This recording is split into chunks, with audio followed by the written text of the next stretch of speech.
এই যে আপু, রাস্তায় দাঁড়িয়ে হিসু করতেছেন, আপনার লজ্জা করে না? আপনি একটা মেয়ে হয়ে রাস্তায় দাঁড়িয়ে দাঁড়িয়ে হিসু করতেছেন? নীলিমা রাস্তার একপাশে দাঁড়িয়ে উল্টো দিকে ঘুরে ফোনে কার সাথে যেন কথা বলতেছে। এমন সময় পেছন থেকে এই কথাটা বলে উঠল। নীলিমা পেছনে ফিরতে দেখতে পেল নিলয় দাঁড়িয়ে আছে। নিলয়কে দেখে নীলিমা কিছুটা রাগান্বিত কণ্ঠে বলতে লাগলো, এই পিচ্চি ছেলে, তুই কি বললি? আমি ওইদিকে ঘুরে হিসু করতেছি, তুই কখনো দেখেছিস মেয়েরা দাঁড়িয়ে দাঁড়িয়ে হিসু করে? দেখবো না কেন? এই যে আপনি মাত্র শিশু করলেন, আপনার প্যান্ট ভিজা। এই বলে নিলয় তার পকেটে থাকা বোতলটা বের করে নীলিমার প্যান্ট ভিজিয়ে দিল। নীলিমা রেগে গিয়ে যেই নিলয়কে ধরতে যাবে এমন সময় নিলয় দৌড়ে পালিয়ে যাইতেছে আর বলতেছে, এই সবাই দেখো, কত বড় একটা মেয়ে হয়ে রাস্তার পাশে দাঁড়িয়ে ছেলেদের মতো হিসু করতে গিয়ে নিজের প্যান্ট ভিজিয়ে ফেলেছে। ছি ছি ছি। নিলয়ের কথা শুনে আশেপাশের কয়েকটা ছেলে চলে আসলো। এসে দেখে নিলয়ের কথা একদম ঠিক। সব ছেলেরা ছিছি করতেছে। নীলিমা ওইখান থেকে তাড়াতাড়ি করে একটা রিক্সা নিয়ে চলে আসলো বাসায়। অন্যদিকে নিলয় দাঁড়িয়ে আছে তার বন্ধুদের সাথে আর বলতেছে, কিরে, কেমন দিলাম মেয়েটাকে? মেয়েটার মুখ তো রাগে লাল টমেটোর মতো হয়ে গিয়েছিল। লাল হবে না মানে? তুই যা দিয়েছিস, মেয়েটা লজ্জায় 3 দিন বাড়ি থেকে বের হবে না। আবার যদি সামনে পাস ওই মেয়েকে, আবার না হয় একটু নাচিয়ে দিস। তুই তো আবার নাচাতে খুব ভালোবাসিস, হ্যাঁ? নিলয় তার বন্ধুদের সাথে কথা বলতেছে। এমন সময় সামনের দিকে তাকাতেই দেখতে পেল নীলিমা আসতেছে, হাতে একটা লাঠি এবং তার সাথে তার বান্ধবীরাও আছে। নিলয় মামা, তুই এইখান থেকে পালিয়ে যা, না হলে মেয়েটা তোকে আজকে মেরেই ফেলবে। দেখ দেখ কি কি নিয়ে আসতেছে। তুই মামা এখান থেকে পালিয়ে যা যদি বাঁচতে চাস। নিলয় ওখান থেকে পালিয়ে যেতে লাগলো। অন্যদিকে পেছন থেকে নীলিমা নিলয়কে উদ্দেশ্য করে বলতেছে আর দৌড়াচ্ছে নিলয়ের পেছনে পেছনে। ফাজিল কোথাকার! এই পিচ্চি, দাঁড়া বলতেছি এখানে। যদি আজকে এখানে না দাঁড়াও তাহলে তোর খবর আছে। তোকে যেখান থেকে পারবো সেখান থেকে তুলে নিয়ে আসবো। বাড়িতে চলে গেলেও তোকে সেখান থেকেও তুলে নিয়ে আসবো। আমাকে ধরতে পারলে তো আপনি নিয়ে যাবেন, আগে আমাকে ধরে দেখান, এরপর না হয় বলবো যে আমাকে নিয়ে যান। এই বলে নিলয় দৌড়াতে দৌড়াতে ওইখান থেকে চলে গেল তার বাসায়। অন্যদিকে নীলিমা ফোন দিল তার বান্ধবীদের। বেশ কিছুক্ষণের মধ্যে নীলিমার বান্ধবী চলে আসলো নীলিমার কাছে। নীলিমাকে উদ্দেশ্য করে বলতে লাগলো, কি রে নীলিমা, কি হয়েছে? তুই হঠাৎ এত জরুরি আমাদেরকে ডাকলি কেন? সমস্যা হয়েছে নাকি? সমস্যা মানে? অনেক বড় সমস্যা। একটা সমস্যা হয়েছে। একটা পিচ্চি ছেলে আমাকে এমনভাবে লজ্জা দিয়েছে, ওই ছেলেকে তোদের ধরে আনতে হবে। তোকে আবার কিভাবে শরম দেবে? তুই তো সব কিছুতেই ঠিকঠাক আছিস, তোকে আবার শরম দিয়েছে? এটা কোনো কথা হলো? আর কোন ছেলেটা শরম দিয়েছে? ছবি থাকলে ছবি দেখা। ছেলেটার ছবি নেই, তবে এই দিক দিয়ে পালিয়ে গেছে। তোরা যে করেই হোক ওই ছেলেটাকে ধরে নিয়ে আসবি। দরকার পড়লে এই এলাকার যত ছেলে আছে সব ছেলেদেরকে ধরে নিয়ে আসতে হবে তোদের। তুই মনে হয় পাগল হয়ে গেছিস, তাই না রে? এই এলাকার সকল ছেলেদেরকে ধরে নিয়ে আসলে আমাদের নামে থানায় কেস হয়ে যাবে। আমরা পারবো না। দরকার পড়লে তুই তোর সমস্যার সমাধান কর। তোরা বলতে চাইছিস যে আমাকে হেল্প করতে পারবি না, তাই তো? ঠিক আছে, তোদের হেল্পের দরকার নেই, আমি আমার কাজ একাই করতে পারবো। এই বলে নীলিমা ওইখান থেকে চলে আসলো এলাকার ভেতরে। প্রত্যেকটা বাড়িতে বাড়িতে গিয়ে দেখতেছে, কিন্তু পাইতেছে না নিলয়কে। অন্যদিকে নিলয় তার বাড়িতে এসে ফ্রেশ হয়ে খাবার খাইতেছে। এমন সময় তার আম্মু বলতে লাগলো, কিরে, তুই নাকি রাস্তাঘাটে মেয়েদেরকে ইপটিজিং করিস? গতকালকে পাশের বাসার সখিনা ভাবির মেয়ে বলে গেছে তুই নাকি তাকে ইপটিজিং করেছিস। আমার মতো এত ভদ্র ছেলেকে এত বড় মিথ্যা অপবাদ দিয়েছে, আমি এটা মানি না। তুমি তাকে ডাক দাও, আমি তাকে জিজ্ঞেস করতে চাই কিভাবে ইফটিজিং করেছি। এই পিচ্চি নিরীহ ছেলের উপর কেন সবাই অত্যাচার শুরু করেছে বুঝতেই পারতেছি না। তুই যে কত জাউরা এইটা আমি খুব ভালো করেই জানি। বন্ধুদের সাথে থাকতে থাকতে তুইও বাদরামি শিখে গিয়েছিস। তোকে যে আমি কি করতে মন চায় মাঝে মধ্যে, থাক বললাম না। নিলয় খাওয়া দাওয়া শেষ করে চলে আসলো তার রুমে। অন্যদিকে নীলিমা পুরো এলাকা খুঁজে ফেলেছে, কিন্তু নিলয়কে পায় নাই। সারাদিন খোঁজাখুঁজি করে বিকেল বেলা চলে আসলো বাসায়।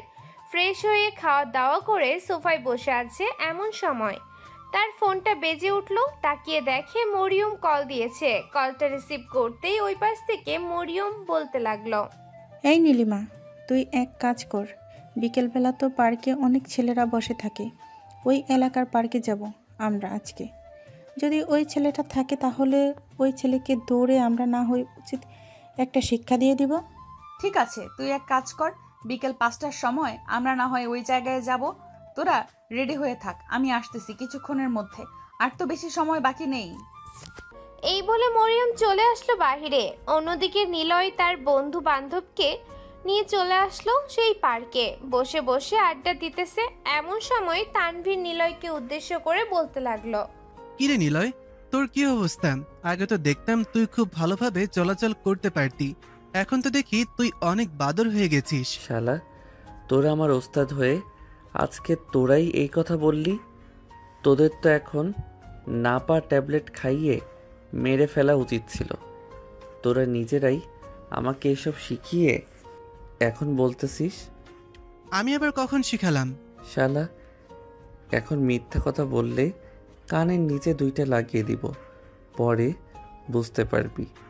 এখানে কেন রেখেছিস সেটা বল আগে। কেন ডেকেছিস সেটা বলছি। তুই কি সকালবেলা কোনো মেয়েকে কিছু বলেছিস? হ্যাঁ, বলেছিলাম। মেয়েটা রাস্তার উল্টো দিকে ঘুরে ফোনে যেন কার সাথে কথা বলছিল। আমি ভাবছিলাম মেয়েটা দাঁড়িয়ে দাঁড়িয়ে হিসু করতেছে। এটার জন্য বলেছিলাম অনেক কিছু। ওই মেয়েটা আমাকে কিছুক্ষণ দৌড়ালো, কিন্তু পরে আর আমাকে পায় নাই। কেন, কি হয়েছে? আর তুই জানলি কি করে যে এরকম একটা কিছু হয়েছে? শালা, তুই যাকে খারাপ কথা বলেছিস সে হচ্ছে আমাদের এলাকার মিথিলা আপু, সবার সিনিয়র আপু। আমরা তাকে সিনিয়র আপু বলে সম্মান করি, আর তুই কিনা সেখানে ওই মেয়েটাকে বাজে একটা কথা বলেছিস। সে তো পুরো এলাকা খুঁজে বেড়াচ্ছে তোকে। এমনটাও হতে পারে এখানেও চলে আসতে পারে। তোর যদি ভাগ্য ভালো হয় তাহলে দেখ আজকেও এখানে নাও আসতে পারে। শালা, সামান্য একটু কথার জন্য যদি এইরকম করতে পারে ওই মেয়েটা, তাহলে আমার মনে হয় বাসরাতে জামাই পিটাইতেও সে ভুলবে না। এটা একদম ঠিক কথা বলেছিস, কিন্তু আমার তো ভয় হচ্ছে যদি তোকে আমাদের সাথে দেখে তাহলে তো আমাদেরও আর আস্ত রাখবে না। আরে শালা, তোরা চিন্তা করিস না, ভয় পাস না। আমি তোদেরকে ফাঁসিয়ে দিয়ে না হয় চলে যাব। তোরা এরকমভাবে ভয় পাইলে চলবে? নিলয় এসব কথা বলতেছে, অন্যদিকে নীলিমা তার বান্ধবীদের নিয়ে চলে আসলো। পার্কে ভেতরে প্রবেশ করতেছে, এমন সময় নীলিমা বলতে লাগলো, এই ইলমা, দেখ তো, ওই যে ওইখানে একটা ছেলে বসে আছে অনেকগুলো ছেলের সাথে, দেখে তো মনে হচ্ছে সেটাই সেই ছেলে। নীলিমা, তুই সত্যি কথা বলছিস? এটাই সেই ছেলে? আর একটু ভালোভাবে দেখে বলতো, এটাই সেই ছেলে কিনা? হ্যাঁ, এটাই সেই ছেলে, আমি একদম শিওর এটাই সেই ছেলে। তোরা ওই ছেলেকে ডেকে নিয়ে আয়, আমি ওইদিকে আছি। আমি গেলে হয়তো আমাকে দেখে পালিয়ে যাবে। তোদেরকে তো আর চেনে না, তোরা যা। ইলমা চলে আসলো নিলয়ের কাছে। নিলয়কে উদ্দেশ্য করে ইলমা বলতে লাগলো, এই ছেলে, তুমি একটু আমার সাথে এদিকে আসো তো, তোমার সাথে আমার জরুরি কথা আছে। নীলিমা পিছনে ফিরতে দেখতে পেল ইলমা দাঁড়িয়ে আছে। ইলমাকে দেখে নিলয় এক লাফিয়ে উঠে দাঁড়ালো আর বলতে লাগলো, হ্যাঁ আপু, চলেন যাওয়া যাক। আর ওইদিকে না গিয়ে চলেন আমরা একটা কফি শপে চলে যাই। আপনি যেহেতু সিনিয়র আপু, আমাকে নিজে এসে ডাক দিয়েছেন, তাহলে তো আপনাকে 1 কাপ কফি খাওয়ানো যায়। হ্যাঁ, এটা তো খুব ভালো কথা বলেছো। ঠিক আছে, চলো তাহলে, সামনে একটা কফি শপ আছে, ওইখানে যাই। নিলয় ইলমার সাথে সাথে যেতে লাগলো। এই দিকেই ইলমা নীলিমাকে মেসেজে সবকিছু বলে দিল। ইলমা বসে বসে নিলয়ের সাথে কফি খাইতেছে, এমন সময় নীলিমা পেছন থেকে এসে নিলয়ের শার্টের কলার চেপে ধরলো আর বলতে লাগলো, কি ব্যাপার পিচ্চি, এখানে বসে আমার বান্ধবীর সাথে মজা করে কফি খাওয়া হচ্ছে? বাহ, বেশ ভালো কথা, আমাদেরকেও কফি খাওয়াও। নিলয় নীলিমাকে দেখে চমকে গেল, মনে মনে বলতে লাগলো, এই রে, এখন কি করি? তানভীর তো আমাকে ইশারা করে কিছু একটা বোঝানোর চেষ্টা করেছিল, কিন্তু আমি তো বুঝি নাই। নাচতে নাচতে এই মেয়ের সাথে চলে এসেছি, এখন তো আমাকে মেরে ভর্তা বানিয়ে খেয়ে ফেলতে পারে এই রাক্ষসী মেয়ে। নিলয় এইসব কথাবার্তা বলতেছে, অন্যদিকে নীলিমা নিলয়কে উদ্দেশ্য করে বলতে লাগলো, আরে ভয় পাওয়ার কোনো কারণ নেই, আমি তোমাকে মারধর করব না, আমি তোমাকে আমার বাড়িতে নিয়ে পাপ্পি দিব। তোমার এই নরম নরম গালগুলো আমার কাছে খুবই ভালো লাগছে। জানেমান, আসো তোমাকে একটু আদর করে নিয়ে আসি আমার বাড়ি থেকে। আরে আপু, আগে কফি খাওয়া শেষ করেন, আমার তরফ থেকে কফি খাওয়াবো। আজকে আপনাদেরকে কফি খাওয়ানোর পর না হয় আমাকে নিয়ে আপনি আপনার বাসায় চলে যাবেন। ঠিক আছে, কফির অর্ডার দিয়ে আর তুই এখান থেকে কোথাও যেতে পারবি না। আমি আপনাকে ভয় পাই নাকি যে এখান থেকে পালিয়ে যাব? ভয় পাইলে তো সকালবেলা রাস্তায় আপনাকে ওইসব বলতাম না। এখন আপনি খুব ভালোভাবে কফি খাওয়া শেষ করেন, এরপরে না হয় আমাকে নিয়ে যা ইচ্ছা তাই কইরেন। নিলয় সবার সাথে হাসি মুখে কফি খাইতেছে। কফি খাওয়া শেষ করে নিলয় যেই উঠে চলে যেতে যাবে, এমন সময় নীলিমা নিলয়ের একটা হাত ধরে বলতে লাগলো, কিরে, কোথায় যেতেছিস? চুপচাপ এখানে বস। তুই না বলেছিস আমাকে ভয় পাস না, এখন ভয় পেয়ে চলে যেতেছিস কেন?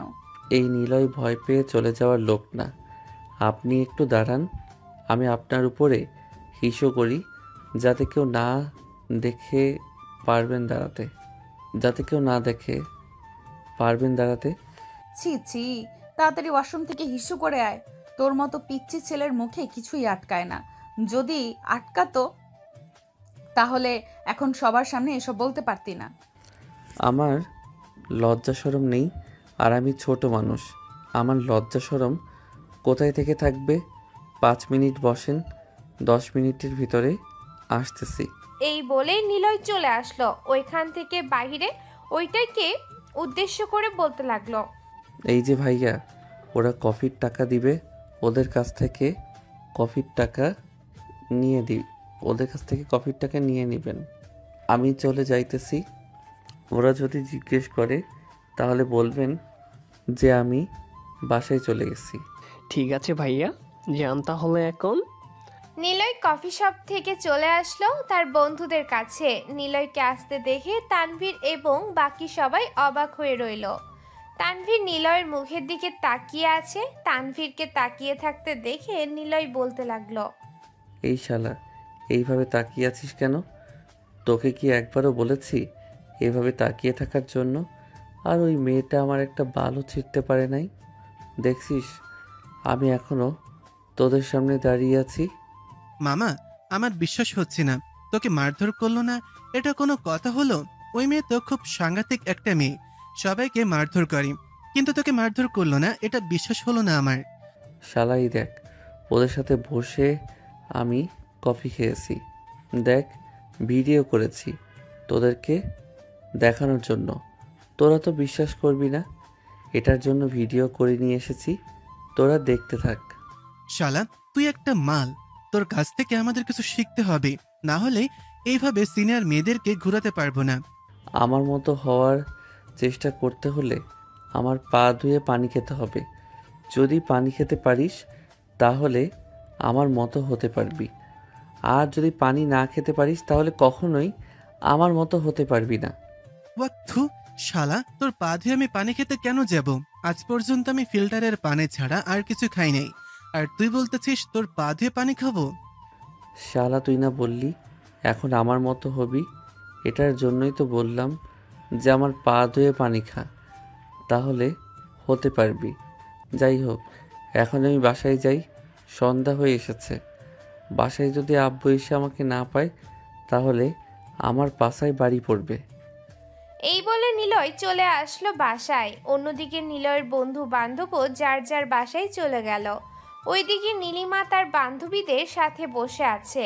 এমন সময় ইলমা নীলিমাকে উদ্দেশ্য করে বলতে লাগলো, কি রে নীলিমা, ছেলেটা সেই কখন ওয়াশরুমে গেছে, এখনো তো আসলো না, আবার পালিয়ে গেল না তো? আরে না, পালিয়ে কোথাও যাবে? পালিয়ে গেলে কালকে তো আবার ধরতেই পারবো। ছেলেটাকে আজকে আমার বাসায় নিয়ে এমন শিক্ষা দিব যাতে আর কোনোদিন এরকম খারাপ ব্যবহার না করতে পারে কারোর সাথে।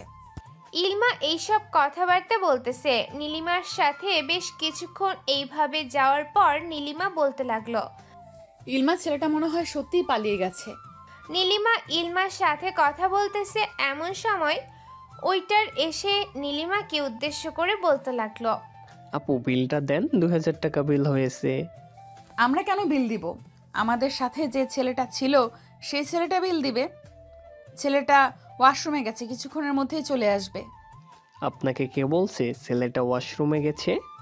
ছেলেটা তো এইখান থেকে চলে গেছে আর বলছে যে সে নাকি আপনাদের ছোট ভাই এবং বিলগুলো নাকি আপনারা দিবেন। ওইটারের কথা শুনে নীলিমা এবং তার বান্ধবীরা হাঁ করে তাকিয়ে রইল। নীলিমাকে হাঁ করে তাকিয়ে থাকতে দেখে ওয়েটার বলতে লাগলো, কি ব্যাপার, এভাবে হাঁ করে তাকিয়ে আছেন কেন?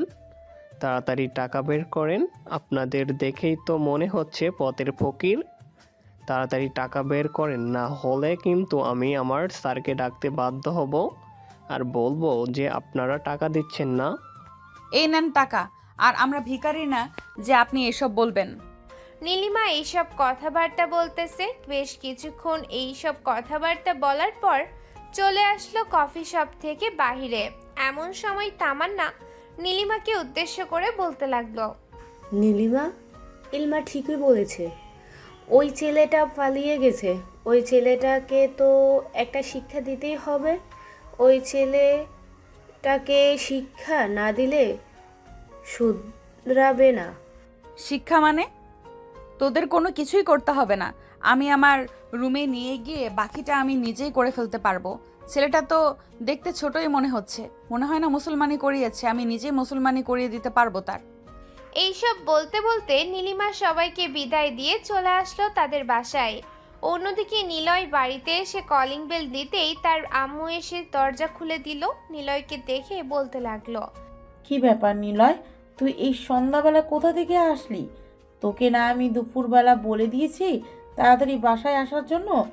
তোর আব্বু যদি বাড়িতে এসে তোকে না দেখে তাহলে আমার সাথে চেঁচামেচি করবে।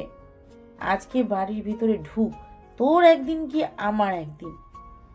আম্মু, তুমি যদি আমাকে কিছু করার চেষ্টা করো তাহলে কিন্তু আব্বুর কাছে বিচার দিতে বাধ্য হব আর বলবো যে তুমি আমাকে অনেক মারধর করেছো। আমি বাইরে বের হয়েছি এটার জন্য। নিলয় এসব কথাবার্তা তার আম্মুর সাথে বলতেছে। এইদিকে নিলয়ের আম্মু নিলয়কে কোনো কিছুই বলল না। নিলয় সোজা চলে আসলো তার রুমে, ফ্রেশ হয়ে পড়তে বসে গেল। অন্যদিকে নীলিমা বাড়িতে ফিরতেই তার আম্মু বলতে লাগলো, কি রে নীলিমা, তোর কি লজ্জা শরম নেই? তোকে যে কতবার করে বললাম তুই সন্ধ্যার আগে বাড়িতে চলে আসবি, তাহলে আজকে সন্ধ্যা হলো কেন? আম্মু, একটা ছেলে সকালবেলা আমাকে বকা দিয়েছিল, তার জন্য আমি তাকে আজকে সারাদিন খুঁজছি। খুঁজে পাওয়ার পর তাকে কিছু করতে গিয়েছিলাম, কিন্তু সে আমাদেরকে ধোঁকা দিয়ে পালিয়ে গেছে। বাহ, বেশ ভালো কথা বলেছিস। ছেলেটা তোকে ধোকা দিয়ে পালিয়ে গেছে।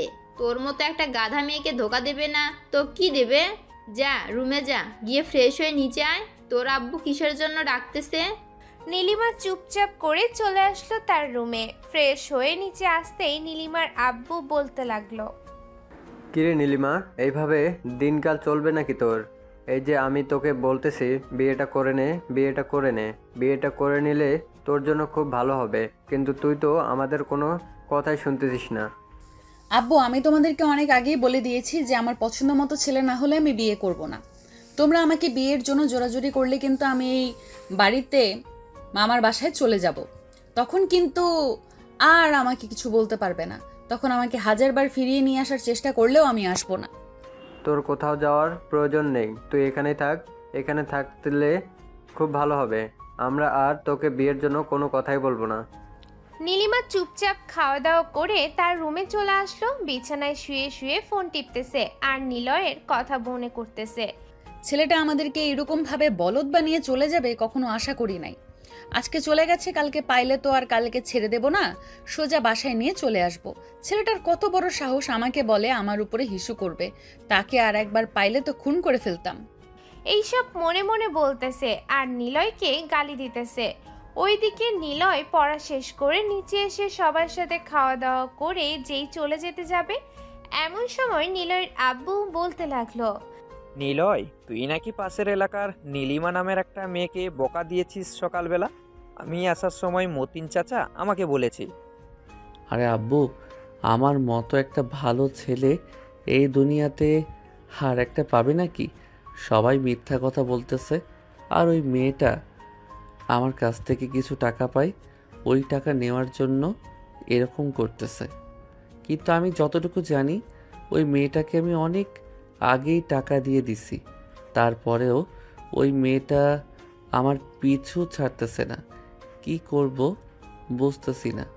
নিলয় এসব কথাবার্তা বলতেছে তারা আব্বুর সাথে। এইদিকে নিলয়ের আব্বু নিলয়কে উদ্দেশ্য করে আবারও বলতে লাগলো, কত টাকা পায় না আমাকে বল, আমি তোকে দিতেছি। কালকে না হয় তুই ওই মেয়েটাকে টাকা দিয়ে দিস, আর আগে যদি দিয়ে থাকিস তাহলে ওইটা ভুলে যা।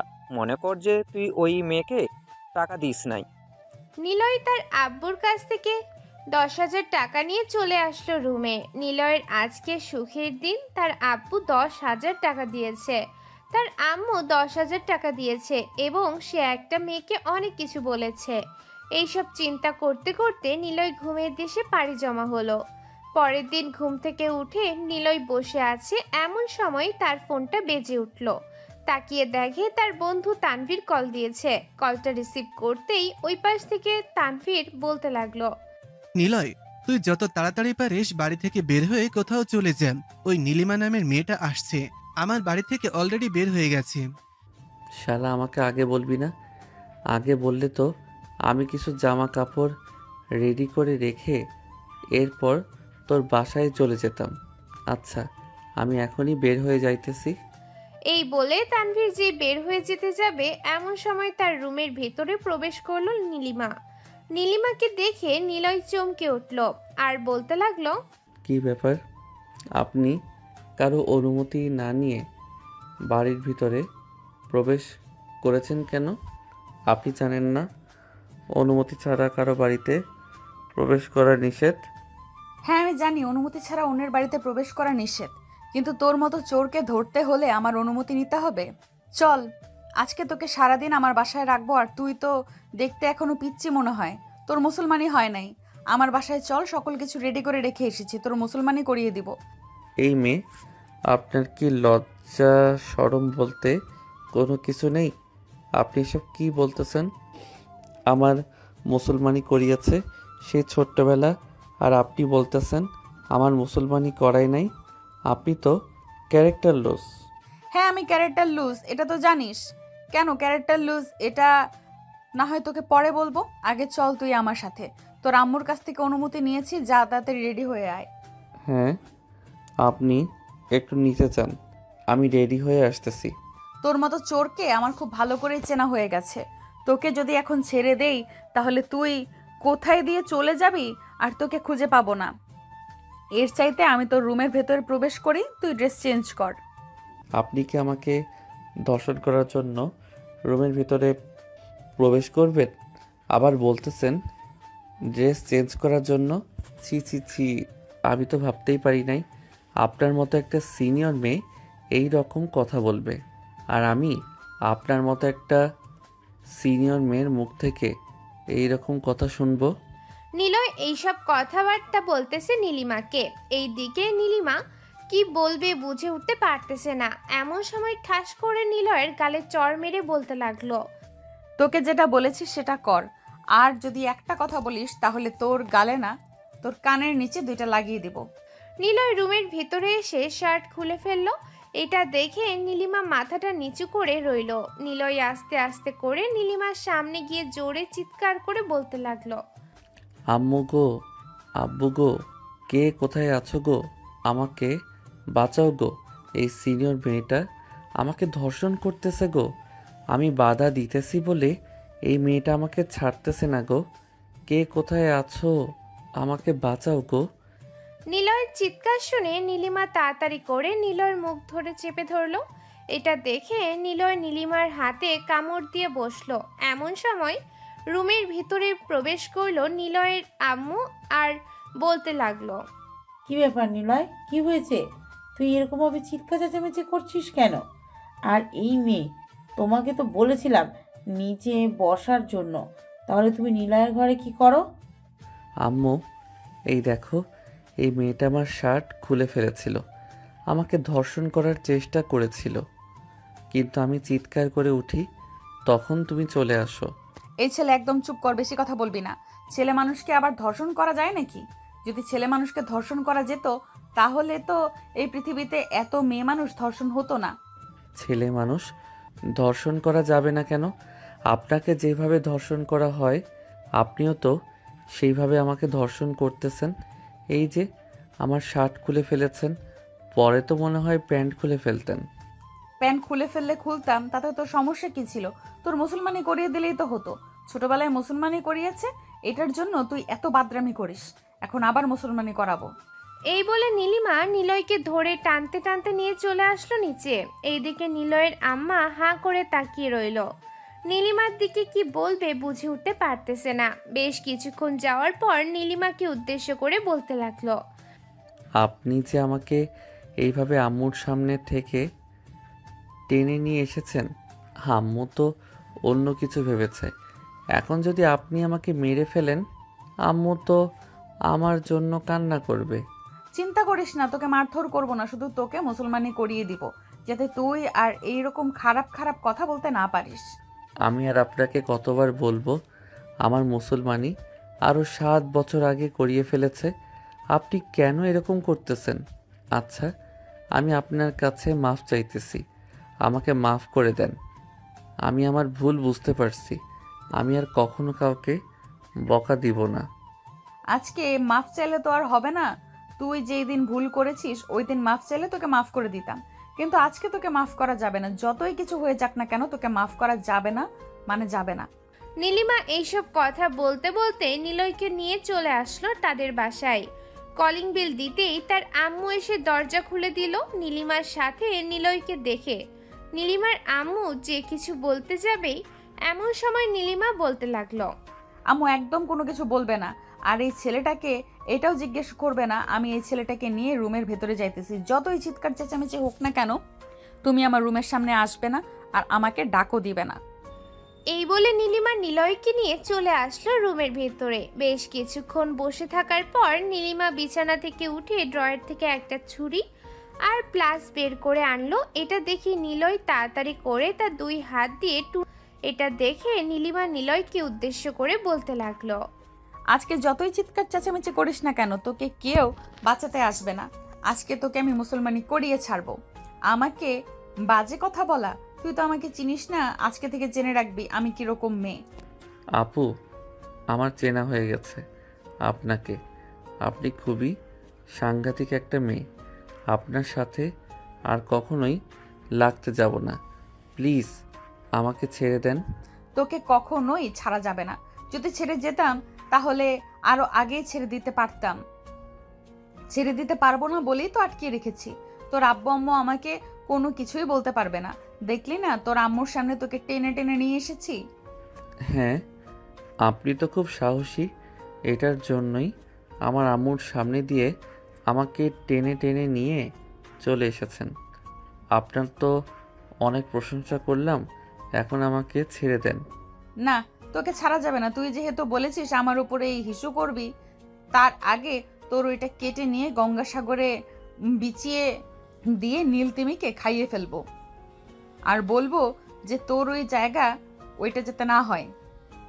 আপনি তো খুব বজ্জাত মেয়ে, ভাবছিলাম সিনিয়র হয়েছেন, মাফ চাইলে মাফ করে দেবেন, কিন্তু আপনি বারবার আমার ওইটা নিয়ে কথা বলতেছেন, এটা কিন্তু একদম ঠিক না। আর আমি আপনাকে বারবার বলতেছি, আমার মুসলমানি আরও 7 থেকে 8 বছর আগে করিয়ে ফেলেছে, তারপরেও আপনি কেন ছুরি আর এইটা নিয়ে দাঁড়িয়ে আছেন? আরে তোর মুসলমানি করিয়ে ফেললে তো ওইখান থেকে ব্লাড বের হবে, এটার জন্য আমি এই প্যাম্পাস নিয়ে এসেছি। এটা পরিয়ে দিলে তোর আর ওইখানে ব্লাড বের হবে না। নীলিমার কথা শুনে বারবার নিলয় অবাক হচ্ছে। নীলিমাকে কি বলবে বুঝে উঠতে পারতেছে না। বেশ কিছুক্ষণ এইভাবে যাওয়ার পর নীলিমা নিলয়কে উদ্দেশ্য করে আবারও বলতে লাগলো, তোকে আমি ছেড়ে দিতে পারি একটা শর্তে, তুই এই শর্তটা মানতে পারবি? হ্যাঁ, আপনার সকল শর্ত আমি মানতে পারবো। বলেন কি শর্ত মানতে হবে। তবে একটা কথা, আমি কিন্তু ছোট মানুষ, আমার কাছে বেশি কিছু চাইতে পারবেন না। বেশি কিছু চাইবো না, তুই আমার সাথে 1 মাস রিলেশন করবি, এই 1 মাসের যাবতীয় খরচ তোর বহন করতে হবে। আমি কখন কি চাইবো সব কিছুই তোকে দিতে হবে। আর তুই ছোট মানুষ হয়েছিস তো কি হয়েছে, তোর এই আব্বু আম্মু আছে না, তোর আব্বু আম্মু তো একজন বিজনেসম্যান, তোর আব্বুকে বলবি, তাহলে তোর আব্বু তোকে টাকা দিবে। আর আমার কথা বললে তো আরো আগে টাকা দিয়ে দিবে। আপনার কথা বললে আরও আগে টাকা দিবে কেন? ও আচ্ছা, বুঝতে পারছি। আপনি মনে হয় আমার সতীন মা, তাই না? এটার জন্যই বলতেছেন আব্বুকে বললে আরও আগে টাকা দিয়ে দিবে। নিলয়ের কথা শুনে নীলিমা হাসবে নাকি কান্না করবে বুঝতে পারতেছে না। হঠাৎ করে নিলয়ের গালে চড় মেরে দিল নীলিমা আর বলতে লাগলো, এই তোর কি লজ্জা শরম বলতে কোনো কিছু নেই? তোর ওই বুইরা বাপকে আমি বিয়ে করতে যাব কেন? বিয়ে করলে তো তোকে বিয়ে করতে পারবো। আমার আব্বুকে কি কম শক্তিশালী ভাবছেন নাকি? বিয়ে করে দেখেন, কয়েকদিন পর বাচ্চা হয়ে যাবে আপনার। আর আমাদের পুরুষের শরীরে অনেক শক্তি আছে। হ্যাঁ আমি জানি তোর মতো বাদর ছেলের বাপের শরীরে কতটুকু শক্তি আছে। এইটার জন্যই তো তোর আব্বু তোর আম্মুকে এত ভয় পাস, এবং তুইও ভয় পাবি তোর বউকে। কখনোই না, আমার বউ এইরকম হবেই না। আমি যে মেয়েকে বিয়ে করব ওই মেয়ে একদম সরল সোজা এবং ঠান্ডা থাকবে, যাতে আমি ওই মেয়েকে খুব ভালোবাসতে পারি। তোর ভালোবাসা পাছা দিয়ে ভরে দিব। আমাকে এখনো চিনিস না, তোকে যা যা বলছি সেটা করবি। 1 মাস আমাকে সময় দিবি, যখন কল দিব তখন চলে আসতে হবে। রাত 2টা বাজে কল দিলেও চলে আসতে হবে। আর যদি না আসিস তাহলে তো বুঝতেই পারছিস আমি সোজা তোর বাড়িতে চলে যাব, পরে তোর ওইটা কেটে নিয়ে চলে আসব। আবার সেই ওইটা? আচ্ছা, আপনি এক কাজ করেন, আপনার সাথে ঘোরাঘুরি করতে পারবো না, আপনি আপনার ওইটা কেটে নিয়ে চলে যান, সারা জীবন একা থাকতে পারবো। নিলয়ের কথা শুনে নীলিমা আস্তে আস্তে তার দিকে এগিয়ে আসতে লাগলো। নিলয়ের একবারের সামনে এসে তার প্যান্টের চেন খুলতে যাবে, এমন সময় নিলয় চিৎকার করে উঠল আর বলতে লাগলো, এই মেয়ে, আপনার কি আত্মসম্মান কোনো কিছুই নাই? আমি আপনাকে ভয় দেখানোর জন্য এবং লজ্জা দেওয়ার জন্য এই কথা বলেছি, আর আপনি কি না সোজা চলে এসেছেন আমার। আপনি তো দেখি খুবই লজ্জা একটা মেয়ে। আপনার সাথে 1 মাস কেন, 1 দিনও থাকা যাবে না। 1 দিন কেন, তোকে আমি এই বাড়িতে 1 মাস রাখবো। দেখি তোকে ছাড়িয়ে নিয়ে যাওয়ার জন্য কে আসে। তোর বন্ধুরা আসলে তোর বন্ধুদেরকে এমন মার মারবো আর কোনো দিন আমার সামনে আসবে না। হয়েছে হয়েছে, আর এত বড় ডায়লগ দিতে হবে না। এখন আমার জন্য খাবার নিয়ে আসেন, আমার খুব ক্ষুধা লাগছে। আর আমি যেমন তেমন খাবার খাই না, কিন্তু আমি খাবার খাই মোরগ পোলাও, বিরিয়ানি, কাচ্চি, এইসব। আমি নিয়ে আসবো কেন? দেখি তোর পকেটে কত টাকা আছে। এটা বলতেই নীলিমা নিলয়ের পকেটে হাত দিতেই দেখতে পেল অনেকগুলো টাকা। বাহিরে বের করে গুনতে লাগলো। গোনা শেষ হতেই নীলিমা বলতে লাগলো, বাহ, তুই তো অনেক বড় লোক। তোর আব্বু দেখি তোর কাছে 10,000 টাকা করে দিয়ে রাখে। চিন্তা করিস না, এই টাকা নিয়ে যতদিন চলা যায় ততদিন না হয় দুজনে চলবো। আর যদি না চলতে পারে তাহলে পরবর্তীতে তোর আব্বুকে ব্ল্যাকমেল করে টাকা নিয়ে নিব। এই বলে নীলিমা চলে আসলো নিচে। অন্যদিকে নিলয়কে বেঁধে রেখেছে খুব শক্তভাবে, যাতে নিলয় পালিয়ে যেতে না পারে। নিলয় আস্তে আস্তে করে তার দাঁত দিয়ে একটা হাত খুলে ফেলল। পরের হাত খুলে তাড়াতাড়ি করে তার পায়ের 2টা বাঁধন খুলে সোজা চলে আসলো ছাদে। আস্তে আস্তে করে ডাব গাছ দিয়ে নিচে নেমে পড়লো। নিচে নামতেই নীলিমা নিলয়কে দেখে ফেলল। এইদিকে নিলয় দৌড়াতে দৌড়াতে চলে আসলো তানভীরদের বাসায়। কলিং বেল দিতেই তানভীরের আম্মু এসে দরজা খুলে দিল। নিলয়কে দেখে বলতে লাগলো, কি ব্যাপার নিলয়, কি হয়েছে তোমার? এভাবে হাঁপাতে হাঁপাতে এসেছো কেন? আসলে আন্টি, একটা রাক্ষসী মেয়ে আমার পিছু নিয়েছে। এটার জন্য আমি দৌড়াতে দৌড়াতে এসে এখানে দাঁড়িয়েছি আর হাঁপাচ্ছি। আপনি প্লিজ আমাকে বাড়ির ভিতরে ঢুকতে দেন, না হলে ওই মেয়েটা যদি দেখে নেয় তাহলে আমাকে মেরেই ফেলবে। তানভীরের আম্মু নিলয়কে বাড়ির ভেতরে নিয়ে আসলো। অন্যদিকে নীলিমা তাড়াতাড়ি করে চলে আসলো নিলয়দের বাসায়। কলিং বেল দিতেই নিলয়ের আম্মু এসে দরজা খুলে দিল। নীলিমাকে দেখে বলতে লাগলো, এই মেয়ে, আমার ছেলেকে কোথায় নিয়ে গেছো? তাড়াতাড়ি আমার ছেলেকে বের করে আনো, না হলে কিন্তু আমি থানায় গিয়ে তোমার নামে মামলা করব। পরে কিন্তু আর ছাড়া পাবে না, এই বলে দিলাম। আপনার ছেলে আপনার বাড়িতে এসেছে আমার বাড়ি থেকে পালিয়ে, তারপর আপনার ছেলেকে বের করে দেন, না হলে কিন্তু আমি পুরো বাড়িতে নতুন করে খুঁজে ফেলবো। এই মেয়ে, তুমি কি পাগল হয়ে গেছো? আমার ছেলে আমার বাড়িতে কখন আসবে? আমার ছেলে আমার বাড়িতে আসলে আমি দেখতে পাইতাম না নাকি? দাঁড়াও, আমি এক্ষুনি থানায় কল দিতেছি। থানা থেকে অফিসার এসে এরপরে তোমার বিচার করবে। এই মহিলা কি বলতেছি, এইসব তোর ছেলে এই বাড়িতে ছাড়া আর কার বাড়িতে যাবে? চুপচাপ তোর ছেলেকে বের করে দে, না হলে কিন্তু তোর ছেলের অবস্থা খুবই খারাপ হয়ে যাবে। এই মেয়ে, তুমি তো মস্ত বড় খারাপ একটা মেয়ে। আমার বাড়ি থেকে বের হয়ে যাও, আর আমার ছেলে কোথায় গেছে তাড়াতাড়ি বের করে আনো। আমি একটা কল দিতেছি থানায়। নীলিমা ওইখান থেকে সোজা চলে আসলো বাসায়। অন্যদিকে নিলয়ের আম্মু কল দিল থানায়। বেশ কিছুক্ষণের মধ্যে থানা থেকে লোক চলে আসলো। সবকিছু জানার পর অফিসার বলতে লাগলো, যেহেতু এই মেয়েটা এই এলাকার মেয়ে, তার মানে ধরে নেন সে হয়তো আপনার সাথে মজা করছে বা আপনার ছেলের সাথে মজা করছে। না, ওই মেয়ে আমার সাথে মজা করতেছে না।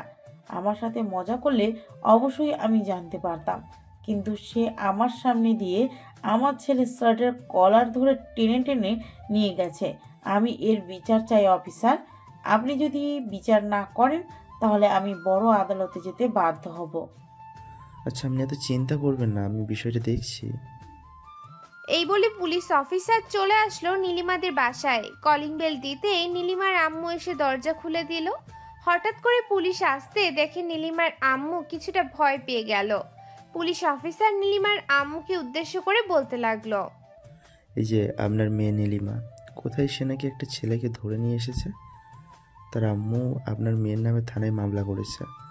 আপনি আপনার মেয়েকে বলবেন যে এই ছেলেটাকে তাড়াতাড়ি বের করে দেওয়ার জন্য, না হলে কিন্তু আমরা থানা থেকে কিছু করার সিদ্ধান্ত নেব। দেখেন স্যার, আমার মেয়েটা হয়তো একটু রাগী এবং বদমেজাজি, কিন্তু একটা ছেলেকে ধরে নিয়ে এসেছে। সে হয়তো ওই ছেলেকে পছন্দ করে। পছন্দ না করলে সে আগে কখনো এই বাড়িতে কোনো ছেলে নিয়ে আসে নাই। হঠাৎ এই ছেলেকে নিয়ে এসেছে, তার মানে আমি বুঝতে পারছি সে পছন্দ করে। আপনারা এসেছেন, খুবই ভালো হয়েছে। আপনারাও সেই ছেলেটাকে খুঁজে বের করেন। ছেলেটা এই বাড়ি থেকে পালিয়ে কোথায় গেছে তা আমরা জানি না। আমার মেয়ে খোঁজাখুঁজি করতেছে, হয়তো পাচ্ছে না। ঠিক আছে, আমরা যদি তাদের দুজনকে একসাথে পাই তাহলে কিন্তু সোজা ধরে বিয়ে পড়িয়ে দেবো। তখন কিন্তু আপনারা আর বাধা দিতে পারবেন না আমাদেরকে। ঠিক আছে, তখন আর আপনাকে বাধা দেব না। আপনারা এত চিন্তা করবেন না।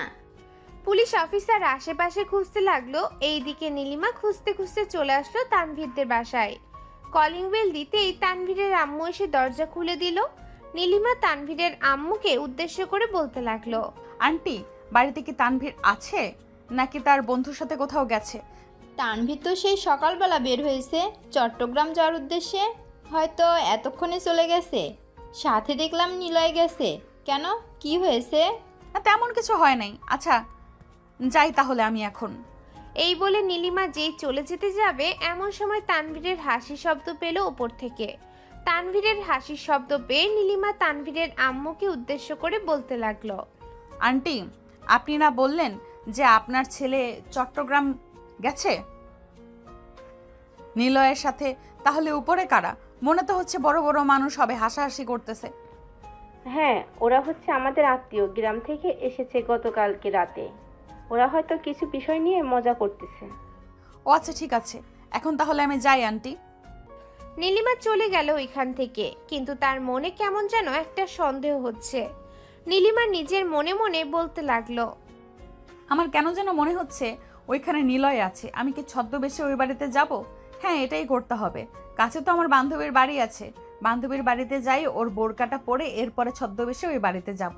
যদি নিলয়কে ওই বাড়িতে পাই তাহলে নিলয়ের কি অবস্থা হবে এটা আমি নিজেও জানি না। নীলিমা এসব ভাবতে ভাবতে চলে আসলো তার বান্ধবীদের বাসায়। কলিং বেল দিতেই তার বান্ধবী ইলমা এসে দরজা খুলে দিল। নীলিমা ইলমাকে সবকিছু খুলে বলতেই ইলমা তার একটা বোরখা দিয়ে দিল। নীলিমা ইলমাদের বাড়ি থেকে চলে আসলো আবারও তানভীরদের বাড়িতে। ভালোভাবে হিজাব পরে এসেছে যাতে তাকে না দেখা যায়। কলিং বেল দিতেই তানভীরের আম্মু এসে আবারও দরজা খুলে দিল। নীলিমাকে দেখে বলতে লাগলো, কে আপনি আর এখানে কেন এসেছেন? তানভীর আমাকে ফোন দিয়ে বলেছে যে বাসায় আসার জন্য। আমি তানভীরের বেস্ট ফ্রেন্ড নীলিমা। তানভীর তো বাসায় আছে, আমি ভেতরে গেলাম। এই বলে নীলিমা তাড়াতাড়ি করে তানভীরের আম্মুকে কিছু বলতে না দিয়ে সোজা চলে আসলো তানভীরের রুমে। এসে দেখে সবাই বসে বসে আড্ডা দিতেছে। তানভীর নীলিমাকে দেখে এক দৌড়ে চলে আসলো ওয়াশরুমে। তানভীরকে দৌড়ে ওয়াশরুমে যেতে দেখে নিলয় বলতে লাগলো, কিরে ফারহান, এই নিলয় এইভাবে দৌড়ে ওয়াশরুমে চলে গেল কেন? আরে শালা, মনে হয় বেশি জোরে চাপ দিয়েছে, এটার জন্য সে দৌড়ে ওয়াশরুমে চলে গেছে। ফারহানের কথা শেষ না হতেই ওয়াশরুম থেকে জোরে চিৎকার করতে করতে তানভীর বলতে লাগলো, নিলয় ভাই, তোর জীবন তছনছ হয়ে গেছে। সামনের দিকে তাকিয়ে দেখ, নীলিমা আপু দাঁড়িয়ে আছে। আজকে তোর জীবন শেষ। তানভীরের কথা শেষ না হতেই নীলিমা খপ করে এসে নিলয়ের শার্টের কলার ধরে ফেললো আর বলতে লাগলো, কিরে, পালিয়ে তো এসেছিলি, এখন কোথায় যাবি? এখন তো আমি তোকে ধরে ফেলেছি। এখন তোকে এমন মারবো যাতে তুই আর কোনো দিন কারোর সাথে বাটপারি করে বাড়ি থেকে বের না হতে পারিস। আজকে তোর হাত পা ভেঙে বাড়িতে রেখে দিব। নিলয় কি করবে বুঝে উঠতে পারতেছে না। এমন সময় হুট করে নিলয় নীলিমার ঠোঁট জোড়া কামড়ে ধরলো। এইদিকে নিলয়ের বন্ধুরা এটা দেখে তাড়াতাড়ি করে ওই রুম থেকে পালিয়ে চলে গেল যার যার বাসায়। নীলিমা নিলয়কে বারবার ছাড়ানোর চেষ্টা করতেছে, কিন্তু নিলয় অনেক শক্তভাবে তার ঠোঁট কামড়ে ধরে আছে। বেশ কিছুক্ষণ নীলিমা ছোটাছুটি করার চেষ্টা করলো, কিন্তু পারল না। নিলয়ের কাছে হার মেনে নিলয়ের সাথে রেসপন্স করতে লাগলো। এইভাবে বেশ কিছুক্ষণ যাওয়ার পর হঠাৎ নিলয় ফাঁক পেয়ে নীলিমাকে ধাক্কা দিয়ে বিছানায় ফেলে দিয়ে এক দৌড়ে কোথায় যেন যাইতেছে। এক দৌড়ে চলে আসলো বাড়ির বাহিরে, সোজা রাস্তায় দৌড়াতে লাগলো। কোথায় যাইতেছে সে নিজেও জানে না। এইদিকে নীলিমার হুঁশ ফিরতেই মনে মনে বলতে লাগলো, আমি এটা কি করলাম? এই ছেলের কাছে হার মেনে গেলাম? না, আমাকে হার মানলে চলবে না। এই ছেলের বিচার করতেই হবে। এই ছেলে আমাকে কিস করেছে এবং আমাকে বাজে ভাষায় বকা দিয়েছে। এইসবের বিচার না করতে পারলে তো আমি আমার বান্ধবীর কাছে লজ্জায় পড়ে যাব। না না, এটা হতে পারে না। এক্ষুনি এই ছেলেকে আবার খুঁজে বের করতে হবে। এখন আবার কোথায় গেছে? নীলিমা তাড়াতাড়ি করে চলে আসলো নিচে। তানভীরের আম্মুকে উদ্দেশ্য করে বলতে লাগলো, আন্টি, নিলয় কোথায় গেছে আপনি জানেন? আমি জানবো কি করে? নিলয় তো এক দৌড়ে এ বাড়ি থেকে বের হয়ে সোজা রাস্তা দিয়ে দৌড়াতে দৌড়াতে কোথায় চলে গেছে তা আমি নিজেও জানি না। আর তুমি ওই ছেলেটার পিছনে এভাবে লেগে পড়ে আছো কেন? সামান্য একটু বকা দিয়েছে বলে তুমি এভাবে ওই ছেলের পিছনে লেগে থাকবে? এটা কিন্তু খুবই খারাপ বিষয়। একটা পিচ্চি ছেলে তোমাকে এসব বলতেই পারে। তুমি এসব মাথায় নিয়ে ঘোরাঘুরি করলে তো আর চলবে না। আন্টি, এই ছেলেটা খুবই দুষ্টু, আমার সাথে অনেক কিছু করেছে। এগুলো বলা যাবে না। এইগুলো বললে নিজের মান সম্মান শেষ হয়ে যাবে। আমি চাই না আমার মান সম্মান শেষ করার জন্য। আমি এখন গেলাম, আশা করি নিলয় আর এই বাড়িতে আসবে না। এইসব বলতে বলতে নীলিমা বাড়ির ভিতর থেকে বের হয়ে পড়লো। কোনো দিক দিয়ে যাবে চিন্তা ভাবনা করে পাইতেছে না। অন্যদিকে নিলয় সোজা চলে আসলো তার চাচাদের বাড়িতে। তার চাচাতো বোন সাদিয়ার রুমের ভিতরে লুকিয়ে আছে। এমন সময় সাদিয়া নিলয়কে বের করে বলতে লাগলো, কি ব্যাপার ভাইয়া, তুমি এত ভয় পেয়ে আছো কেন? কেউ কি তোমাকে কিছু করেছে নাকি? আর বলিস না, সাদিয়া একটা সিনিয়র মেয়েকে 2 দিন আগে বকা দিয়েছিলাম। এই মেয়েটা এখনও আমার পিছনে লেগে আছে। সকালবেলা আম্মুর সামনে আমাকে টেনে হেঁচড়ে তার বাড়িতে নিয়ে গেছে। পরে ওইখানে আমাকে বেঁধে রেখে অনেক মারধর করেছে। ওই বাড়ি থেকে পালিয়ে আমি আমার বন্ধুর বাড়িতে গিয়েছিলাম, সেখানেও চলে গেছে। এখন অনেকটা দূরে চলে এসেছি। তোদের বাসায় আশা করি এখানে সে আসবে না। আর আসলেও প্লিজ তুই কিছু বলিস না, তোর দুইটা পায়ে পড়ি। আরে আরে কি করছো? পায়ে ধরতে হবে না, আমি বিষয়টা বুঝতে পারছি, আর বলতে হবে না আমাকে। মেয়েটা আসলে আমি কোনো একটা বাহানা দিয়ে এই বাড়ি থেকে বের করে দেবো। তুমি এক কাজ করো, ফ্রেশ হয়ে দাও, আমি তোমার জন্য খাবার নিয়ে আসছি। মনে হয় না সারাদিনের ভেতর তোমার পেটে কোনো খাবার গেছে। এই বলে সাদিয়া চলে আসলো নিচে। অন্যদিকে নিলয় ফ্রেশ হয়ে বসে রইল। এমন সময় সাদিয়া এসে নিলয়কে খাবার দিল। নিলয় খাওয়া দাওয়া শেষ করে বসে আছে। বেশ কিছুক্ষণ বসে থাকার পর সাদিয়া নিলয়কে উদ্দেশ্য করে বলতে লাগলো, আচ্ছা নিলয় ভাইয়া, একটা সত্যি করে কথা বলবে? তুমি এই মেয়েটার সাথে আর কি কি করেছো আমাকে একটু বলো। একটা মেয়েকে শুধু বকা দিলে তো আর ওই রকম ভাবে তোমার পিছু করে না। মেয়েটাকে হয়তো তুমি কোনো কিছু করেছো বা কোনো কিছু বলেছো, এটার জন্য এরকম করছে।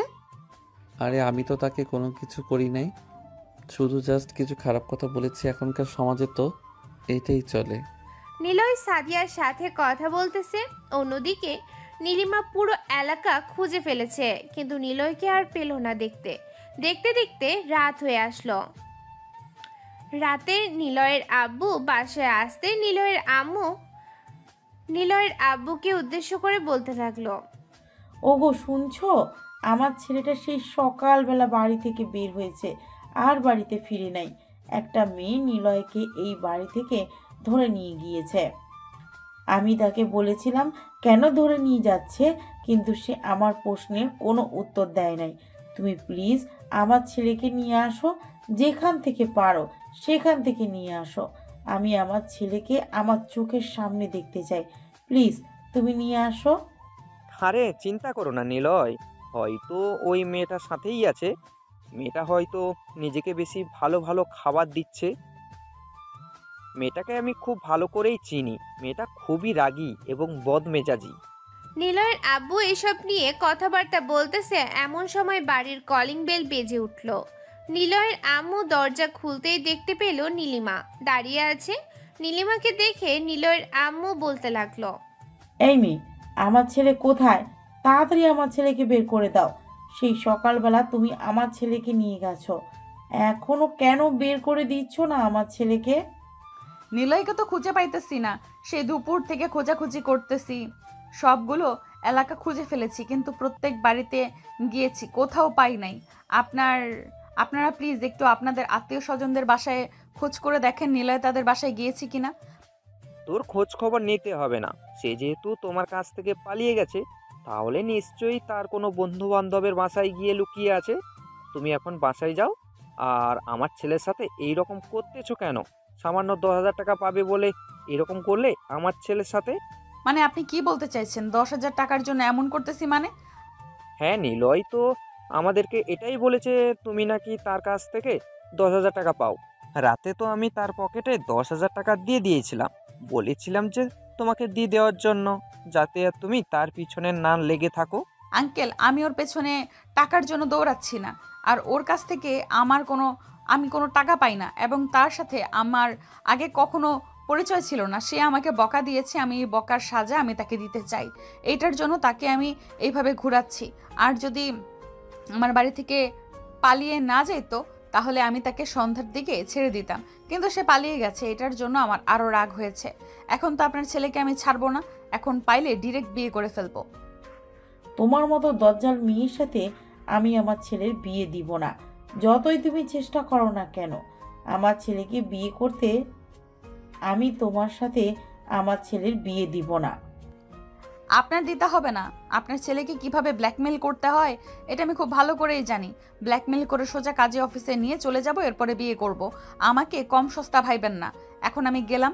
যদি আপনার ছেলে বাড়িতে ফিরে তাহলে বলবেন যে তানভীরের কাছ থেকে আমার ফোন নাম্বার নিয়ে ফোন দেওয়ার জন্য, না হলে তার কি অবস্থা হবে সে নিজেও জানে না। এই বলে নীলিমা সোজা চলে আসলো তাদের বাসায়। কলিং বেল দিতেই তার আম্মু এসে দরজা খুলে দিল।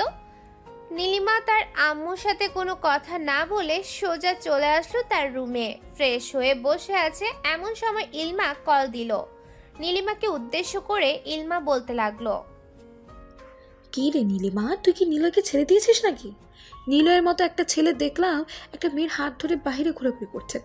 আমাদের বাড়ির সামনে একটা মার্কেট আছে, ওইখানে তুই আয়, এখন ওই জায়গায় আছে। আগে তুই ওর সামনে গিয়ে শিওর হয়ে নে এটা নিলয় নাকি অন্য কেউ। যদি নিলয় হয় তাহলে আমি যাব, আর যদি না হয় তাহলে আমি যাব না। ওই বেটা আমার ঠোঁটে লিপ কিস করেছে, এখন তো আমার মনে চাইতেছে তাকে বিয়ে করার জন্য। ওই পিচ্চিটা যে এত রোমান্টিক আমি আগে জানতাম না, এত সুন্দরভাবে লিপ কিস করেছে আমাকে, আমি তো পুরো পাগল হয়ে গেছি। মানে তুই এসব কি বলছিস নীলিমা? অবশেষে কিনা তুই ওই পিচ্চি ছেলে প্রেমে পড়ে গেছিস? দেখ, এটা কিন্তু একদম ঠিক না। ওই পিচ্চি ছেলের যখন তখন মতি গতি পাল্টাতে পারে, যখন তখন তার সব কিছু পরিবর্তন হতে পারে। তাকে বিয়ে করলে সুখী হবি না, তার চাইতে অন্য একজনকে বিয়ে করে ফেল, আরো বেশি সুখে থাকতে পারবি। আমি আমার সিদ্ধান্ত নিয়ে ফেলেছি, আমি বিয়ে করলে ওই নিলয়কেই করব। সে যেহেতু আমার ঠোঁট স্পর্শ করে ফেলেছে, আমি আর চাই না আমার সব কিছু অন্য কাউকে দিতে। আমি চাই আমার সব কিছু এখন নিলয় ভোগ করবে। আমি আর তোকে কোনো কিছুই বলতে পারবো না, তুই তোর মতো যা ইচ্ছে তাই কর, আমরা শুধু তোর বিয়ে খাবো। ইলমা এসব কিছু বলতেছে নীলিমাকে। অন্যদিকে নিলয় খাওয়া দাওয়া শেষ করে বিছানায় শুয়ে পড়লো। রাত পার হয়ে সকাল হলো। নীলিমা সকাল 8টায় চলে আসলো নিলয়দের বাসায়। কলিং বেল দিতে নিলয়ের আব্বু এসে দরজা খুলে দিল। নীলিমাকে দেখে বলতে লাগলো, নীলিমা, তুমি নিলয়কে এখনো পাওনি? না, নিলয়কে তো এখনো পাই নাই। নিলয় কোথায় গেছে আপনি জানেন? জানলে প্লিজ বলবেন, জানলে প্লিজ বলেন। ওর সাথে আমার জরুরি কথা আছে, তাকে আমি আর দৌড় করাবো না, সে যা বলবে তাই হবে। আমিও তো জানি না সে কোথায় গেছে, তাকে ফোন দিলাম, তার ফোনও তো বাসায় রিং হচ্ছে। তুমি একটু আজকে নিলয়ের বন্ধু বান্ধবের বাসায় গিয়ে জিজ্ঞেস করবে সে আছে নাকি। আর জিজ্ঞেস করলে চলবে না, ওরা মিথ্যা কথা বলবে। তুমি বাড়ি চেক করবে, তাহলে সে ধরা পড়ে যাবে। নীলিমা নিলয়ের আব্বুর সাথে কথাবার্তা বলে আবারও খোঁজাখুঁজি করতে লাগলো। অন্যদিকে নিলয় সকাল 11টায় ঘুম থেকে উঠে ফ্রেশ হয়ে খাওয়া দাওয়া করে বসে আছে। এমন সময় সাদিয়ার আম্মুর ফোনটা বেজে উঠলো। সাদিয়া কলটা রিসিভ করতে ওই পাশ থেকে নিলয়ের আম্মু বলতে লাগলো, এই সাদিয়া, তোদের বাসায় কি নিলয় গেছে? না, আমাদের বাসায় তো নিলয় ভাইয়া আসেনি। কেন, কি হয়েছে? ভাইয়া কি বাড়ি থেকে রাগ করে চলে গেছে নাকি? আরে না রে, বাড়ি থেকে রাগ করে চলে যায় নাই। একটা ডাইনি মেয়ে আছে, ওই ডাইনি মেয়েটা আমার ছেলেকে ভালোভাবে থাকতে দিতেছে না। সে গতকালকে কোথায় ছিল, কি খেয়েছে কি না করেছে, এসব নিয়ে খুবই টেনশনে আছি। নিলয়কে যদি একবার দেখতে পারতাম তাহলে খুবই ভালো হতো। আচ্ছা, আমি দেখি নিলয় ভাইয়া আমাদের এলাকায় এসেছে কিনা। যদি আমাদের এলাকায় এসে থাকে তাহলে আমি আপনাকে ফোন দিয়ে জানাবো। ঠিক আছে, তুমি না হয় আমাকে ফোন দিয়ে জানাবে। এখন তাহলে ফোন রাখলাম। নিলয়ের আম্মু কলটা কেটে দিল। অন্যদিকে নীলিমা আবারও কালকের মতো পুরো এলাকা খুঁজে ফেলেছে, কিন্তু পায় নাই। সাদিয়াদের বাড়িটা কিছু দূর হওয়াতে নীলিমা আর ওই বাড়িতে আসে নাই। দেখতে দেখতে এইভাবেই কেটে গেল 1 সপ্তাহ। নীলিমা এবং নিলয়ের আব্বু আম্মু খুবই টেনশন করতেছে। অন্যদিকে নিলয় খাবার খাইতেছে আর ঘুমাচ্ছে, এছাড়া ওর কোনো কাজ নেই। রাতে নীলিমা বসে আছে নিলয়দের বাসায়। নিলয়ের আম্মুকে উদ্দেশ্য করে বলতে লাগলো, আন্টি আপনি চিন্তা করবেন না নিলয়ের জন্য, আমি নিলয়কে খুঁজে বের করবই। সে যেখানেই লুকিয়ে থাকুক না কেন, আজ হোক বা কাল হোক তাকে বের হতেই হবে। আজকে 1 সপ্তাহ হয়ে গেছে আমি আমার ছেলের মুখ দেখি না। আমার ছেলে কখনোই আমাকে ছেড়ে একা একা থাকতে পারে না, আর আজকে কিনা সে 1 সপ্তাহ আমাদের ছেড়ে থাকতেছে। ওগো নিলয়ের আব্বু, নিলয়ের কোনো কিছু হয়ে যায় নাই তো? না, নিলয়ের কোনো কিছু হয় নাই। নিলয়ের কোনো কিছু হলে তো আমরা জানতাম। আমি থানায় কল দিয়েছি, থানা থেকে ওরা অবশ্যই কাজ করবে, হয়তো কিছুক্ষণের মধ্যে জানিয়ে দিবে নিলয় কোথায় আছে। আমি টাকা দিয়ে পুরো পুলিশ ফোর্স লাগিয়ে দিয়েছি, দেখি ওরা কতটুকু কি করতে পারে। নিলয়ের আব্বু এইসব কিছু বলতেছে। বেশ কিছুক্ষণ এইসব কিছু বলার পর নিলয়ের আব্বুর নাম্বারে কল আসলো। কলটা রিসিভ করতে ওপাশ থেকে নিলয় বলতে লাগলো, হ্যালো আব্বু, তোমরা আমাকে নিয়ে চিন্তা করো না, আমি ভালো জায়গায় আছি। তুমি আম্মুকে জানিয়ে দিও আমি রাতের বেলা কল দিব। আর ওই মেয়েটা আমাদের বাসায় আছে নাকি? হ্যাঁ, বাসায় আছে। কেন, তোর কি হয়েছে? আর তুই কোথায় আছিস বল তো আমাকে। আমি কোথায় আছি এটা জানতে হবে না। আমি ভালো একটা চাকরি পেয়েছি, ওই চাকরি করতেছি আমাদের এলাকা থেকে অনেক অনেক দূরে। তোমরা আমার জন্য চিন্তা করো না। বাবা প্লিজ তুই বাড়িতে ফিরে আয়। ওই মেয়েকে আর কখনো এই বাড়িতে জায়গা দেব না। প্লিজ তুই বাড়িতে ফিরে আয়। না গো আম্মু, আমি যেটা একবার সিদ্ধান্ত নিয়েছি সেটাই হবে। আমি কয়েকদিন পর আসবো। এই বলে নিলয় কলটা কেটে দিল। দেখতে দেখতে কিছুদিন চলে গেল। রাত 11টা। নিলয় তাদের বাড়ির সামনে দাঁড়িয়ে কলিং বেল দিতেই ভিতর থেকে দরজা খুলে দিল নীলিমা। নিলয় নীলিমাকে দেখে চমকে উঠল আর বলতে লাগলো, কি ব্যাপার, আপনি এখানে কি করেন? আপনার তো এখানে থাকার কোনো প্রয়োজন নেই। আর যদি একবার কোনো উল্টাপাল্টা কথা বলেছিস তাহলে তোর খবর আছে। বাড়ির ভেতরে আয়। নিলয় বাড়ির ভেতরে আসতেই দেখতে পেল সবাই বসে বসে টিভি দেখতেছে। নিলয়কে দেখে নিলয়ের আব্বু বলতে লাগলো, কি রে, কত টাকা ইনকাম করেছিস? টাকাগুলো আমার হাতে দে, আর ফ্রেশ হয়ে আয়, আমি খাবার দিতেছি। মানে কি বলতেছো তোমরা এসব? আর তোমাদেরকে না বললাম এই মেয়েটাকে যাতে এই বাড়িতে না রাখো? তারপরেও এই মেয়েটা এই বাড়িতে কেন? এই মেয়েটা হচ্ছে তোর বউ। সে কোথায় যাবে তোকে ছাড়া? যেখানে আমি বিয়ে করি নাই সেখানে কি না বলতেছো এই মেয়েটা আমার বউ? তোমরা মনে হয় সবগুলো পাগল হয়ে গেছো। এই মেয়েটা মনে হয় তোমাদেরকে কালো জাদু করেছে। এটার জন্য তোমরা এই মেয়ের হয়ে কথা বলতেছো। তোকে যেটা বলেছি তুই সেটা কর। যা ফ্রেশ হয়ে তাড়াতাড়ি।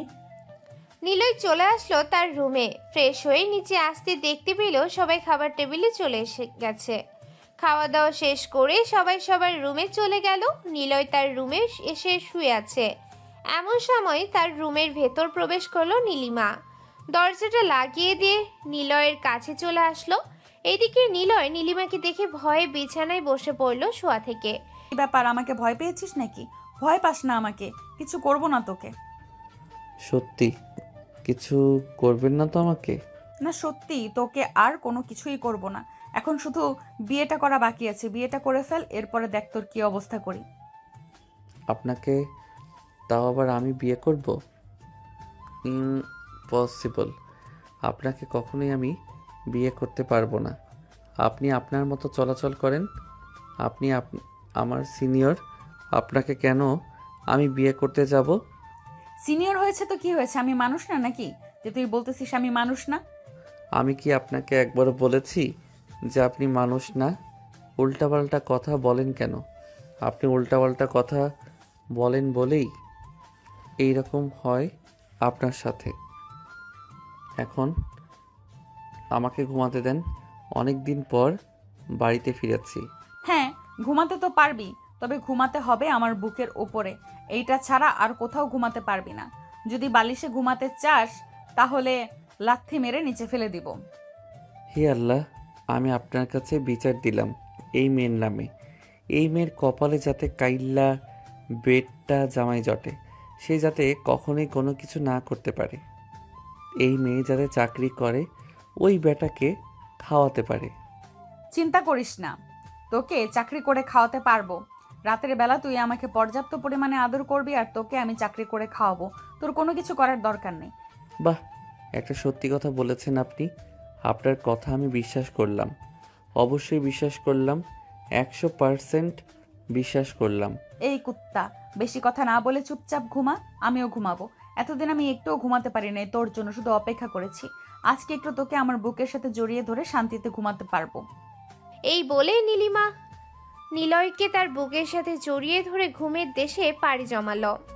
এইদিকে নিলয় ঘুমের মধ্যে তার একটা হাত নীলিমার জামার ভেতরে ঢুকিয়ে দিল। ফজরের আজানের শব্দে নীলিমার ঘুম ভাঙতে দেখতে পেল তার একটা হাত নীলিমার বুকের সাথে লেগে আছে।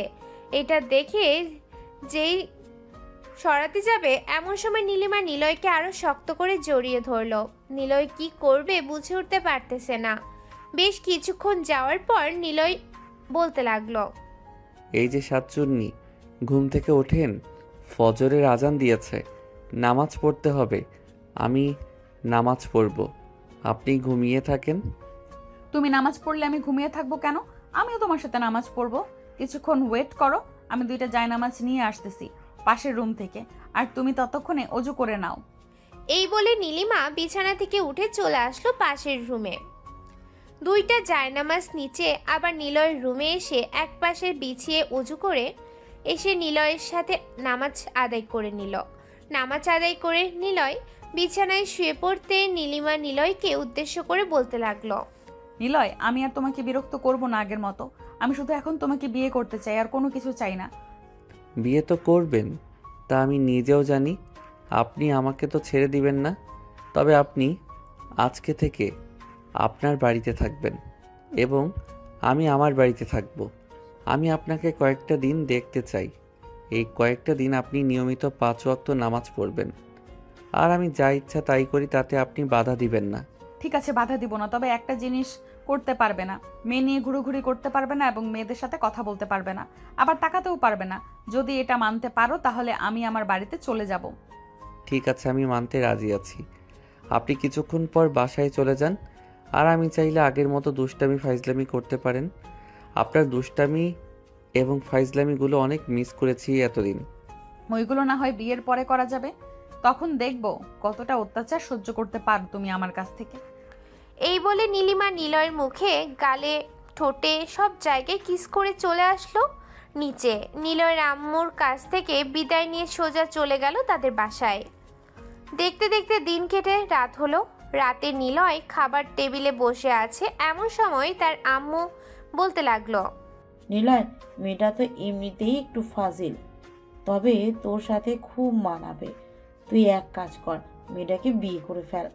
তুই যদি অনুমতি দিস তাহলে আমরা মেয়ের পরিবারের সাথে কথাবার্তা বলে তোর বিয়ের ফাইনাল করব। এত তাড়াহুড়া করতেছো কেন?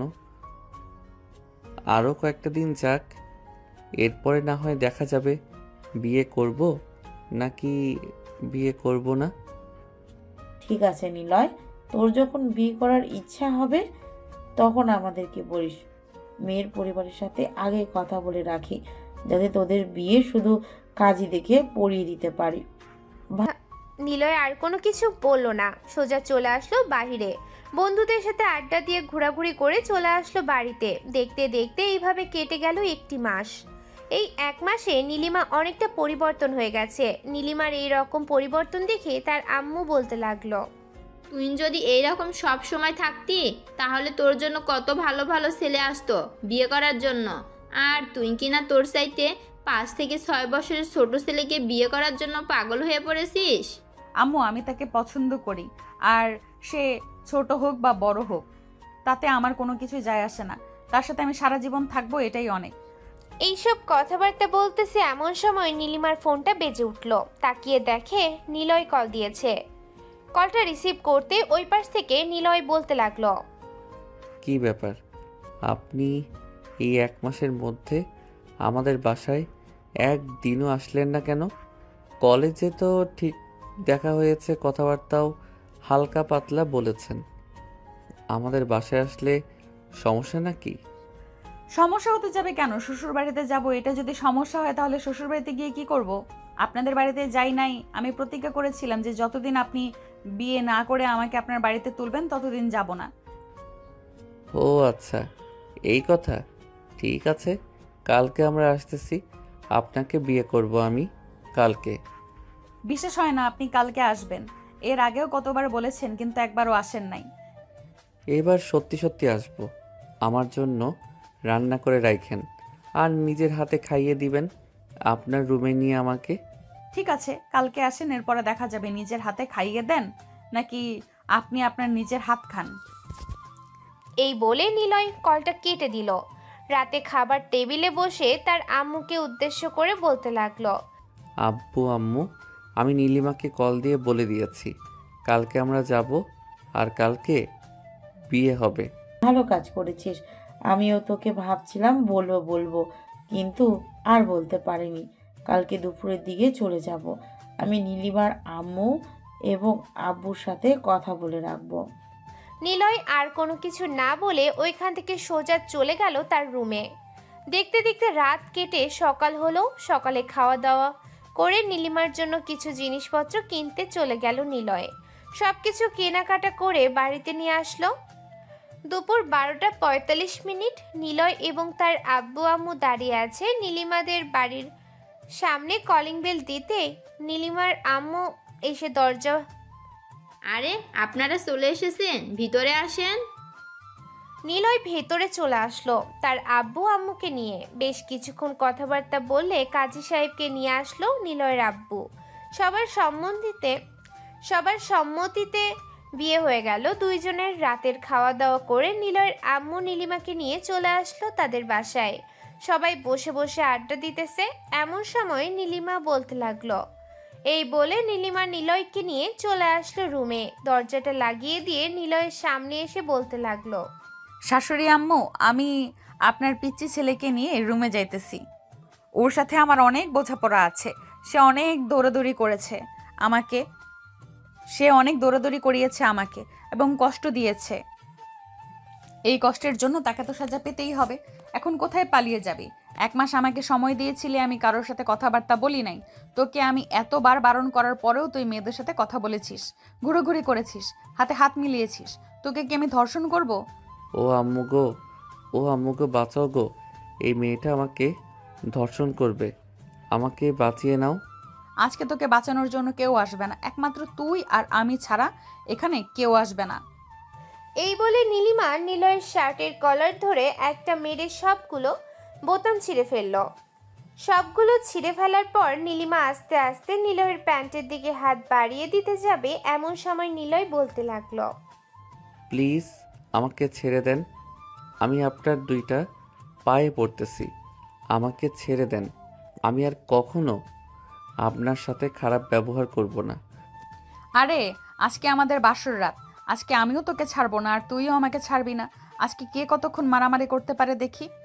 মারামারি করবেন বেশি ভালো কথা, তার মানে এই না যে শরীরের সকল জামা কাপড় খুলে এরপরে মারামারি করতে হবে। এটা সেই মারামারি না, এটা অন্য একটা মারামারি। ওয়েট, আমি আমার জামা কাপড়গুলো খুলে ফেলতেছি, এরপরে তোকে সব কিছু শিখিয়ে দিব কিভাবে কি করতে হয়। নীলিমা তার জামা কাপড় খুলে নিলয়কে তার বুকের সাথে চেপে ধরল। হুট করে নিলয়ের 2টা হাত নীলিমার বুকের উপরে উঠে গেল। নীলিমা নিলয়কে লিপকিস করতেছে। এদিকে নিলয় আস্তে আস্তে নীলিমার সাথে রেসপন্স করতেছে। বেশ কিছুক্ষণ লিপকিস করার পর নিলয় ছেড়ে দিতেই নীলিমা নিলয়কে বুঝিয়ে দিতে লাগলো কিভাবে মারামারি করতে হবে। নিলয় সবকিছু বুঝে নিয়ে নীলিমার উপরে ঝাঁপিয়ে পড়ল। এদিকে নীলিমা চিৎকার করতেছে, কিন্তু নিলয় সেদিকে পাত্তাই দিচ্ছে না। নিলয় তার মতো করে আদর করতেছে। তারা একে অপরকে আদর এবং মারামারি করতে থাকুক। আমরা তাহলে আজকে বিদায় নিই। গল্পটা তাহলে এখানেই সমাপ্ত করলাম। সবাই ভালো থাকবেন, সুস্থ থাকবেন। আল্লাহ হাফেজ, ধন্যবাদ।